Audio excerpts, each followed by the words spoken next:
Good morning student. ये video मैं उन स्टूडेंट्स के लिए बना रहा हूँ those who are planning for MBA. MBA का जो प्लान कर रहे हैं, चाहे वो आर्ट्स बैकग्राउंड से, साइंस या कॉमर्स, अपना ग्रेजुएशन कंप्लीट किया है and now they are planning for MBA.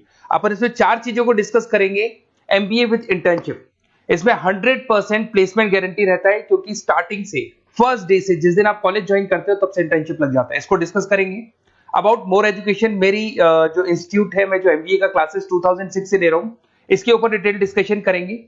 MBA versus PGDM, MBA और पीजीडीएम में क्या डिफरेंस है, क्या एमबीए के लिए जाना चाहिए कि पीजीडीएम के लिए जाना चाहिए, इसको अपन डिस्कस करेंगे। और MBA specialization, marketing, finance, HR, IT, operations, बहुत सारे स्पेशलाइजेशन होते हैं, इसको डिस्कस करेंगे। चलिए शुरू करते हैं। एमबीए विद इंटर्नशिप 100% प्लेसमेंट मिलता है। मैं 2006 से पढ़ा रहा हूँ, मेरा एक्सपीरियंस है जो आप लोगों के साथ शेयर कर रहा हूँ। बच्चा अपना एमबीए कंप्लीट कर लेता है and now he is planning for job, और वो मार्केट में जॉब के लिए घूमता रहता है, जॉब नहीं मिलता है उसको। Why? Because he is not having any experience. कोई एक्सपीरियंस ही नहीं है, और जब एक्सपीरियंस नहीं होगा तो जॉब नहीं लगेगा। इसलिए कॉन्सेप्ट आया है जिसको इंटर्नशिप के साथ बोला गया। बड़ा इंटरेस्टिंग कॉन्सेप्ट है, और जॉब 100% लगता है। कैसे लगेगा वो आपके सामने मैं डिस्कस करने वाला हूं। देखिए, बेसिकली आपने एमबीए कॉलेज को ज्वाइन किया, कॉलेज आपको बोलता है विद इन 3 मंथ में आपकी इंटर्नशिप लगाऊंगा। अब जो कॉलेज का टाइमिंग होगा वो होगा मॉर्निंग 7 to 10, या फिर हो सकता है 8 to 11। ये टाइमिंग रखते हैं, अलग अलग कॉलेजेस अलग अलग टाइमिंग रखते हैं। और उन्होंने अलग अलग कंपनी से टाइप कर रखा है, finance companies, marketing companies, HR companies, IT companies. अगर आप फाइनेंस में इंटरेस्ट रखते हैं तो बैंक्स में जाएंगे, अगर आप एचआर में इंटरेस्ट रखते हैं तो कंसल्टेंसी फर्म्स में जाएंगी। उसके अलावा अगर आप मार्केटिंग में इंटरेस्ट रखते हैं तो बहुत कंपनीज आपको मिल जाएंगी, आईटी के लिए आईटी सेक्टर की कंपनीज मिल जाएंगी। वहां पर आपके लिए वो लोग जॉब प्रोवाइड करेंगे। कैसे करेंगे? फर्स्ट 3 मंथ में वो आपको इंग्लिश कम्युनिकेशन के लिए तैयार करेंगे, ग्रुप डिस्कशन हो गया, जीडीपीआई के लिए हो गया, तो आपका पूरा पर्सनैलिटी डेवलपमेंट करेंगे 3 मंथ्स। 3 महीने कैरिकुलम से रिलेटेड, पढ़ाई से रिलेटेड कुछ नहीं होगा, ओनली आपकी पीडी पे काम किया जाएगा। और 3 मंथ्स में जैसे ही आप ट्रेंड हो जाएंगे, फिर कंपनीज को बुलाया जाएगा, इंटरव्यूज होंगे, और जिस एरिया में आप इंटरेस्ट रखते हैं उस एरिया में आपका जॉब लगाया जाएगा। अब उसमें क्या होगा, कॉलेज आना है आपको 7 to 10 या 8 to 11 आएंगे। उसके बाद जो बचा हुआ टाइम है 11 o'clock या 12 o'clock से आप ऑफिस जाएंगे, और 12 to 6 मतलब हाफ डे आप जॉब करेंगे। तो उसको जॉब बोल दो, ऑन द जॉब ट्रेनिंग बोल दो, इंटर्नशिप बोल दो। अब मान लो कि आप फाइनेंस में इंटरेस्ट रखते हैं और आपका इंटरेस्ट है बैंक के अंदर, तो आपको ICICI bank, HDFC bank, AU finance, standard chartered, बहुत सारी बैंक्स है, प्राइवेट बैंक्स, जहां पे ये लोग लगा देंगे आपको। बट यहां कोई बहुत हाई फाई पैकेज नहीं होगा, बिकॉज आप you are a trainee, you are intern. तो अगर इंटर्न और ट्रेनी है तो ये मान के चलो पैकेज आपका 10,000, 12,000, 15,000, 20,000 के बीच में रहता है। इस पैकेज पे आपको लगा दिया गया। इस प्रोसेस को आप 2 साल तक फॉलो करने वाले। 2 इयर्स तक आपकी क्लासेस भी चलती रहेंगी कॉलेज के अंदर, और साथ में आपकी इंटर्नशिप भी चलती रहेगी। तो विद इन 2 इयर्स आपका जो एक्सपीरियंस है वो आपको आराम से 25-30 पे पहुंचा देगा। एक्सपीरियंस आपको हो ही गया। 2 इयर्स का जो एक्सपीरियंस है उसके बेस पे आपको जॉब मिलने में दिक्कत नहीं आएगी। अगर आपने आईसीआईसीआई बैंक में 2 साल निकाले, उसके बाद में एचडीएफसी बैंक आती है या फिर कोई और बैंक आती है, तो आप कॉन्फिडेंस से बोलेंगे। क्यों? Because you have done internship, आपने इंटर्नशिप किया है, 2 साल का एक्सपीरियंस है आपको। तो एचडीएफसी बैंक आएगी, बोले ठीक है आ जाओ 50,000 देंगे, आ जाओ 60,000 देंगे। क्यों? Because you are having an knowledge. आप बैंक में नॉलेज है, आपको एक्सपीरियंस है, क्योंकि आपने 2 साल वहां बैंक में निकाले। तो ये जो कॉन्सेप्ट है, इस कॉन्सेप्ट के बेस पे अच्छा पैकेज लग जाता है। फीस स्ट्रक्चर ज्यादा नहीं है, 2.5-3 लाख के आसपास फीस स्ट्रक्चर पड़ते हैं, और 5-6 लाख तक का पैकेज मिल जाता है। कुछ स्टूडेंट्स कहेंगे सर बहुत सारे कॉलेजेस तो बहुत हाई फीस चार्ज करते हैं। बिल्कुल, कुछ कॉलेजेस है 10 लाख 12 लाख चार्ज करते हैं, तो फिर वो प्लेसमेंट भी हाई करवाएंगे। बट मैं एवरेज फैमिली के लिए बता रहा हूं, अगर आपका बजट ज्यादा है तो 10-12 लाख के कॉलेज भी मिल जाएंगे। तो उसके अलावा मैं मेरे बारे में थोड़ा सा डिस्कस करने वाला हूं, उसको अपन डिस्कस करते हैं।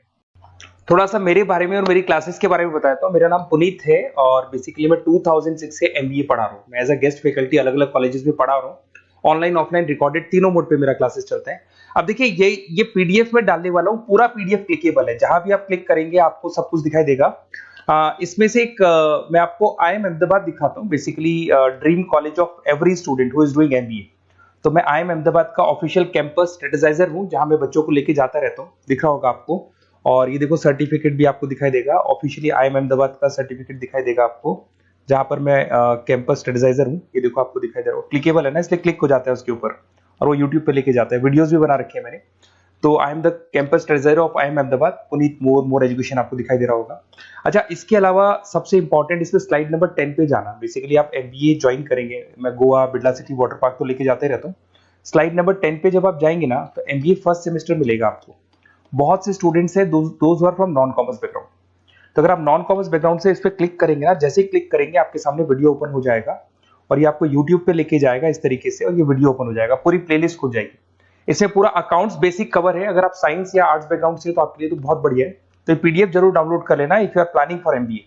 साथ के साथ में आपको मैथ्स की वीडियोस, मतलब सारे सेमेस्टर वाइज वीडियोस मिल जाएंगे।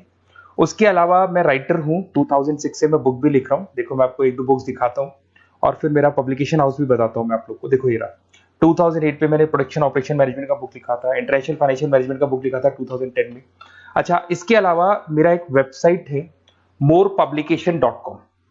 इस वेबसाइट को जैसे आप क्लिक करेंगे तो इस तरीके से आपके सामने वेबसाइट खुलने वाला है, ऐसा वेबसाइट खुलेगा। जैसे आप इसको क्लिक करेंगे बुक्स पे, तो जितनी भी स्टेट है इंडिया के अंदर, सारी स्टेट्स खुल जाएंगी। जैसे अगर अपन यहाँ पे एग्जांपल के लिए राजस्थान को लेते हैं, तो आपने यहाँ से राजस्थान को क्लिक किया, तो राजस्थान में जितनी भी यूनिवर्सिटीज है, सारी यूनिवर्सिटीज आपको दिखाई देंगी, जितनी भी यूनिवर्सिटीज मिलेंगी आपको। इसमें से अगर मान लो मैं राजस्थान टेक्निकल यूनिवर्सिटी से सर्च करता हूँ, तो RTU को जैसे ही सर्च करेंगे, इसमें आपको MBA, BBA, BCom मिल जाएगा। MBA को क्लिक करते ही सारे के सारे सेमेस्टर खुल जाएंगे, और जिस सेमेस्टर को आप ओपन करोगे उस सेमेस्टर की आपको बुक्स मिल जाएंगी। ऐसे हम लोगों ने कंप्लीट बुक्स बना रखा है। तो जहां भी आप किसी भी कॉलेज को ज्वाइन करते हैं, किसी भी कॉलेज को ज्वाइन करते हैं, उसकी अगर बुक्स या नोट्स चाहिए तो हमारे पास अवेलेबल है। बेसिकली मैं राइटर हूँ, तो सारी बुक्स नोट्स में बनाता रहता हूँ, ठीक है। उसके अलावा थोड़ा सा आप नीचे जाएंगे तो मेरा रिजल्ट भी मिल जाएगा आपको, तो बुक्स मिलेगी, मेरा पूरा प्रोफाइल मिल जाएगा, इसमें आप देख सकते हो। और अब अपन डिस्कस करते हैं MBA वर्सेस PGDBA में क्या डिफरेंस है, इसको अपन डिटेल में डिस्कस करते हैं। MBA वर्सेस PGDBA की बात करते हैं। Basically post graduate diploma in management है, जिसमें फी स्ट्रक्चर थोड़ा हाई रहता है। MBA में फी स्ट्रक्चर थोड़ा कम रहता है। दोनों के कुछ ना कुछ प्रॉस एंड कॉन्स हैं, उसको अपन डिस्कस कर लेते हैं। अगर मैं बात करता हूं, MBA में आपको डिग्री मिलेगा, PGDBA में डिप्लोमा मिलता है, इक्विवेलेंट टू MBA बोलते हैं उसको। उसके अंदर MBA में थ्योरेटिकल नॉलेज थोड़ी ज्यादा रहती है, PGDBA में प्रैक्टिकल नॉलेज ज्यादा रहती है। ड्यूरेशन दोनों का सेम है, 2 इयर्स का कोर्स है। फोकस ये लोग एग्जामिनेशन बेस करते हैं, MBA पे एग्जामिनेशन बेस ज्यादा रहेगा और PGDBA पे स्किल बेस ज्यादा रहता है। अगर मैं एक्सीलरेशन की बात करता हूं, तो बेसिकली ये ग्लोबली रिकॉग्नाइज है। MBA का जो डिग्री है वैलिड है, अगर आप किसी भी कंट्री में लेके जाओगे तो रिकॉग्नाइज है। पर अगर मैं PGDBA की बात करता हूं ना, तो ये इंडिया लेवल पे रिकॉग्नाइज रहता है। कॉस्ट की बात करें, MBA में कॉस्ट अफोर्डेबल रहता है, कम फीस में हो जाता है MBA। 3 से लेके 4-5 लाख 10 लाख के अंदर अंदर MBA हो जाते हैं।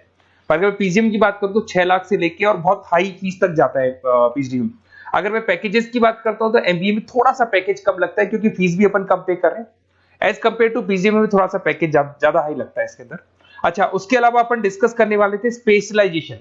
फाइनेंस है, मार्केटिंग है, HR, operations and data analytics, IT and data analytics, ये अपन डिस्कस कर लेते हैं। बट इसके अलावा भी बहुत सारे स्पेशलाइजेशन है, कॉमन स्पेशलाइजेशन है। अगर मैं फाइनेंस की बात करता हूं और आपको फाइनेंस में इंटरेस्ट है, कॉमर्स बैकग्राउंड से आप बिलोंग करते हैं, अकाउंट्स में इंटरेस्ट है आपको, तो आप फाइनेंस के लिए जा सकते हैं। फाइनेंस में आपको बैंक्स हो गया, ब्रोकिंग फर्म हो गया, इनमें जॉब लग जाएगा। मार्केटिंग की बात करें तो मार्केटिंग में तो इतनी कंपनीज हैं, जहां भी आप जाओगे आपको जॉब मिलने में कभी दिक्कत नहीं आएगी।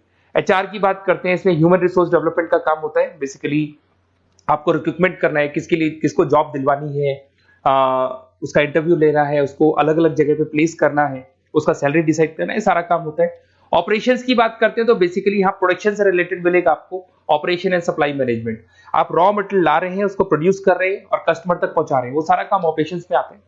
फिर IT की बात करते हैं तो IT के अंदर आपका वेबसाइट हो गया, ऐप डेवलपमेंट हो गया, इसका बहुत डिमांड है। ऑनलाइन कोविड के बाद तो बहुत ऑनलाइन सिस्टम आ चुके हैं, तो कहीं ना कहीं एप्लीकेशंस डेवलप करना है, आपको वेबसाइट्स बनाने, उसमें IT का वर्क होता है। अगर मैं बिजनेस एनालिटिक की बात करता हूँ, ये बहुत डिमांडिंग कोर्स है। ये स्पेशलाइजेशन जो अभी आया है मार्केट में, इसकी बहुत ज्यादा रिक्वायरमेंट है। यहाँ पे आप क्या करते हो, जो डेटा है उस डेटा को एनालाइज करते हो और उस डेटा की वजह से आप डिसीजन लेते हो। पूरी कंपनी का जो पूरा जो दारोमदार है ना, जो कंपनी चलती है, वो कंपनी डिसीजन बेस पे चलती है। तो डेटा का एनालिसिस करके आपको जो डिसीजन लेना है, उसको अपन बिजनेस एनालिटिक बोलते हैं। ये सारे कोर्सेज मिल जाएंगे। आप MBA में एडमिशन का प्लान कर रहे हैं, किसी भी सिटी से आप बिलोंग करते हैं, बेसिकली मेरे पास ऑनलाइन, ऑफलाइन, रिकॉर्डेड तीनों मोड पे स्टूडेंट्स पढ़ते हैं और ऑल ओवर इंडिया से पढ़ते हैं, जो मेरे को बहुत डिटेल में बताते रहते हैं कि सर हमारा कॉलेज ऐसा है, यहाँ प्लेसमेंट अच्छा है, यहाँ प्लेसमेंट अच्छा नहीं है, रिगार्डिंग फैकल्टीज वगैरह, फी स्ट्रक्चर वगैरह सब डिस्कस करते रहते हैं। तो कुछ एक्सपीरियंस हो गया, 2006 से पढ़ा रहा हूं तो एक्सपीरियंस हो गया मेरे को। तो अगर आप कोई बेस्ट कॉलेज ढूंढ रहे हैं, विद इंटर्नशिप ढूंढ रहे हैं, पीजीटीबीएम के लिए प्लान कर रहे हैं, एमबीए के लिए प्लान कर रहे हैं, तो सारे ऑप्शंस मैं बता दूंगा। और मैं क्या आधे टाइम क्लासेस में रहता हूं, तो कई बार फोन आप करेंगे मेरे को और इस नंबर पे करेंगे और नहीं उठा पाया तो एक काम करना, आप व्हाट्सएप डालना, व्हाट्सएप पे 2-3 चीज लिख देना, अपना नेम, अपना नंबर, किस सिटी से आप बिलोंग करते हैं, स्टेट, कोर्स, भाई आपको एमबीए करना है एमबीए डाल देना उसमें, और कहां से आपको एमबीए करना है, ये सब डाल के मेरे को व्हाट्सएप करना। मैं या तो उसी दिन या नेक्स्ट डे में आपसे कॉल करके बात करूंगा या मेरी टीम बात कर लेगी। Okay, best of luck.